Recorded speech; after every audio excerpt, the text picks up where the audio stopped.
Assalamualaikum warahmatullahi wabarakatuh. Pada kesempatan yang baik ini penting saya sampaikan sedikit berbagi apa yang saya pikirkan terkait dengan masa pandemi ini, khususnya ketika varian Delta, virus corona varian Delta ini kemudian cepat sekali menyebar.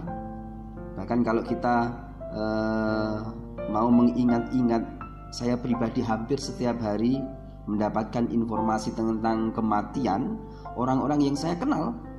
Kematian dari sahabat-sahabat, ya, dari guru-guru, dari dosen-dosen saya, kemudian dari ustadz. Banyak sekali tokoh-tokoh yang kemudian karena luar biasanya perluasan atau penyebaran virus COVID varian Delta ini kemudian menjadikan masyarakat itu, kalau boleh dikatakan panik, ya panik.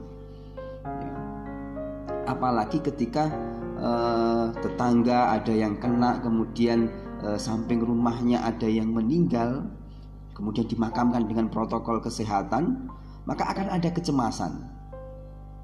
Apalagi kemudian pada dirinya atau keluarganya, anak atau istrinya mulai muncul gejala, mulai terasa demam atau batuk atau kehilangan indera penciuman, maka akan ada kekhawatiran di sini. Nah, momen-momen semacam ini kadang kemudian membuat orang itu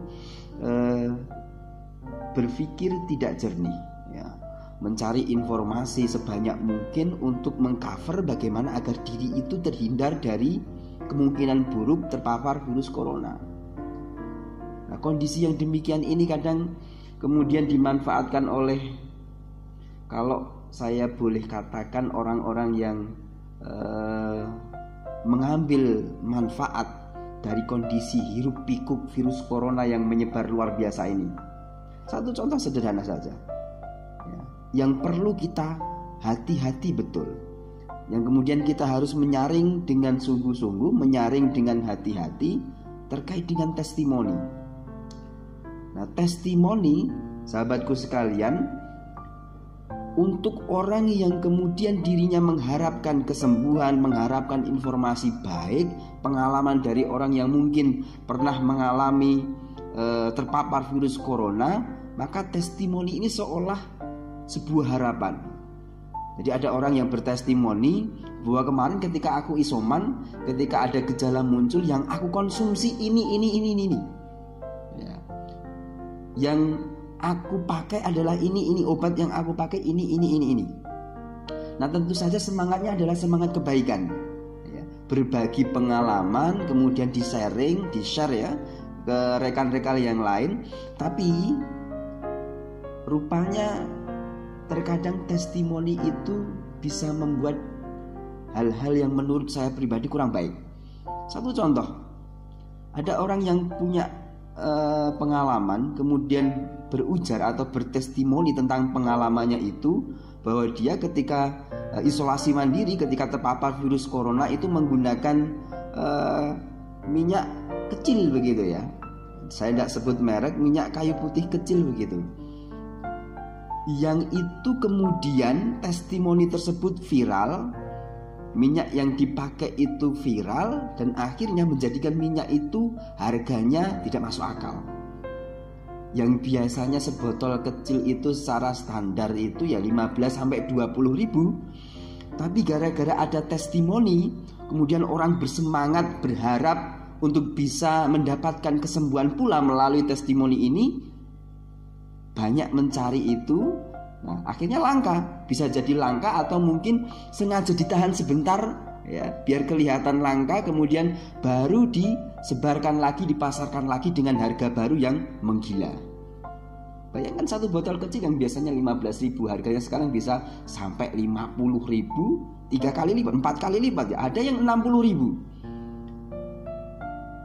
Nah, ini saya khawatir hati nuraninya bermasalah.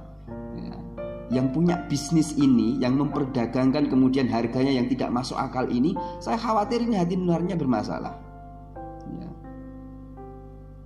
Cuman saya yang ingin menggarisbawahi itu adalah Mbok Yao, ya. Mbok Yao kita itu berhati-hati ketika bertestimoni. Ya.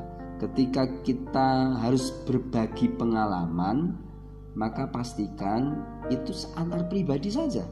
Ya, antar pribadi saja. Kalau orang bertanya kemarin pengalaman semacam apa, saya pakai ini. Tapi lihat loh ya kondisi fisikmu seperti apa, nanti cocok enggak dengan terapi yang saya pakai begitu. Artinya tidak dipukul rata semua orang nanti seolah-olah kalau sudah pakai minyak kecil ini kemudian akan sembuh dari COVID-19. Nah, dampak yang mengkhawatirkan kemudian berangkat dari testimoni, orang bisa salah berharap. Seharusnya minta kesembuhan itu dibangun kesadarannya adalah dari Allah Subhanahu wa taala.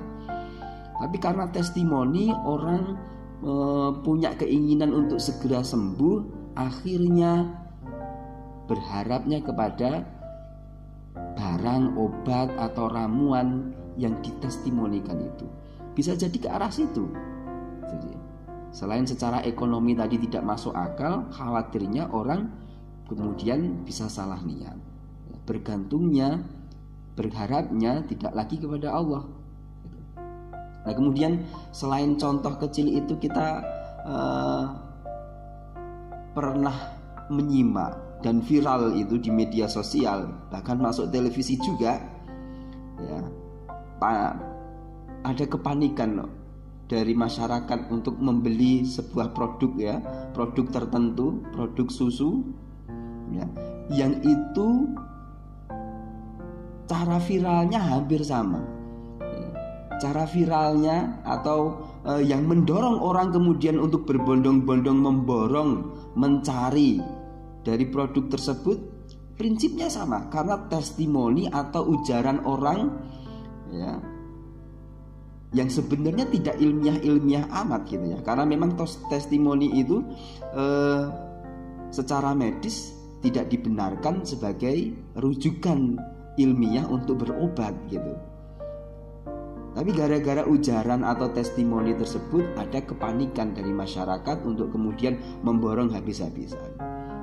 Yang punya perusahaan senang-senang saja, ya. Yang punya toko senang-senang saja. Tapi kemudian karena testimoni tersebut, ya, karena dorongan yang disampaikan melalui pengalaman pribadi, yang itu tentu saja secara empirik perlu dibuktikan, ya, perlu dibuktikan, maka itu berdampak pada cara berpikir masyarakat yang kemudian tidak rasional, dan ini berbahaya.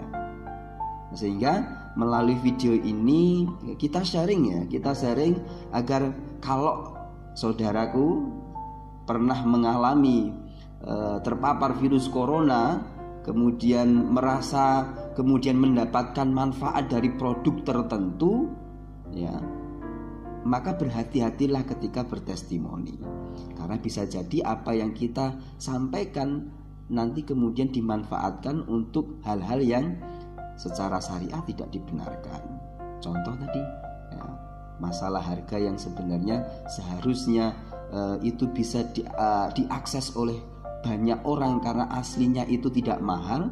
Kemudian karena testimoni orang tertentu, orang terkenal tertentu, bisa jadi kemudian harganya menjadi melambung tinggi, kemudian barang itu tidak jadi atau tidak bisa dinikmati atau dimanfaatkan oleh masyarakat luas. Nah, ini kita harus berhati-hati ketika bertestimoni. Kalau kita ingin menyampaikan apa yang menjadi pengalaman kita, maka pastikan ini pengalaman saya pribadi, belum tentu nanti terapi ini cocok dengan kondisimu. Kamu punya ginjal, beres enggak? Kalau enggak punya, kalau ginjalnya sudah bermasalah, jangan pakai obat ini, gitu ya. Kamu punya masalah hati enggak? Kalau punya masalah hati, jangan pakai ramuan ini karena ada kontradiksi. Nah, itu harus jelas disampaikan. Jangan pukul rata. Saya pakai herbal ini, saya pakai obat ini, alhamdulillah sembuh. Semuanya bisa pakai itu. Bisa didapatkan di sini, bisa dipesan di sini dan di sini. Nah, testimoni yang berbahaya semacam ini harus kita tahan. Kita berbagi kemanfaatan yang ilmiah saja, ya. Kalau kita mau berbagi informasi, pastikan itu ilmiah. Nah, standar ilmiahnya dari mana? Nah, standar ilmiahnya yang pertama jelas rujukannya, ya, rujukannya secara medis itu kita sampaikan juga.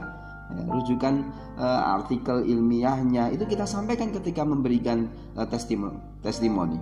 Bukan kok kita sehat karena minum, enggak, tapi ada rujukannya bahwa kondisi tertentu semacam ini kalau diberi obat ini adalah semacam ini. Ada kontraindikasi enggak? Harus disampaikan pula. Kalau itu pakai herbal, kalau itu kita ingin pakai pendekatan tibun nabawi, maka pastikan yang ada rujukan ilmiahnya juga. Di Al-Quran ada atau di As-Sunnah ada. Kalau ada, maka ketakwaan kita yang mencukupkan bahwa itu adalah standar ilmiah yang dijamin oleh Allah dan Rasulnya, maka dikonsumsi tidak ada masalah. Dan juga harus berhati-hati pula, ya, harus berhati-hati pula karena ada herbal tertentu yang boleh jadi untuk orang tertentu itu butuh takaran-takaran yang harus dikomunikasikan dengan ahlinya. Ya, tidak asal minum begitu ya. Misalnya Quds al-Hindi begitu ya. Karena ada kekhawatiran taunya ini Quds al-Hindi bisa untuk radang paru-paru atau untuk pernafasan. Ya, kemudian dihabisin aja itu, setiap hari minum 3 gelas besar-besar itu, karena semangatnya adalah untuk sembuh. Ya, semangat untuk sembuh adalah wajib. Cuman kalau kita tidak mengukur dan informasi kita sampaikan tidak utuh, orang yang mengkonsumsi itu kemudian takarannya salah, jadi masalah ke ginjal. Dan ini juga adalah hal yang kurang baik. Sehingga ketika kita mau, sekali lagi ya, kita mau bertestimoni, pastikan testimoni kita itu punya rujukan ilmiah, kemudian disampaikan dengan cara yang baik agar tidak muncul kepanikan di masyarakat, agar tidak dimanfaatkan oleh orang-orang tertentu untuk mengambil keuntungan secara ekonomi. Gitu ya. Kok saya geram sekali. Satu contoh tadi yang menurut saya itu gitu ya. Minyak sebotol kecil yang secara umum bisa didapatkan dengan harga 15.000, gara-gara testimoni ya disampaikan, diviralkan di media sosial ya, dimarketingkan melalui WA group, akhirnya harganya menggila. Satu botol kecil bisa menjadi 50.000. Kemarin saya pribadi membandingkan itu ya. Membandingkan yang di-share, ada yang share harganya 45.000. Masya Allah, kecil sekali ya, kecil sekali harganya 45.000. Apa namanya, ingredientnya apa istilahnya, zat-zat penyusunnya sama persis dengan yang satunya, merek yang satunya. Saya tanya ke rekan saya, seorang herbalis begitu ya, ini kalau di toko antum harganya berapa Tat? Gitu. Cuma 15.000. Komposisinya sama, begitu kan? Komposisinya 11-12. Nah, ini yang perlu kita garis bawahi. Kita berhati-hati betul untuk menjaga kondusivitas di masa pandemi ini. Ya. Karena orang yang punya hati yang kurang baik itu melihat peluang di masa pandemi secara ekonomi dengan menyingkirkan hati nurani. Dan itu tidak dibenarkan. Saya kira sharing saya cukup ya, berbagi informasi, berbagi sudut pandang. Assalamualaikum warahmatullahi wabarakatuh.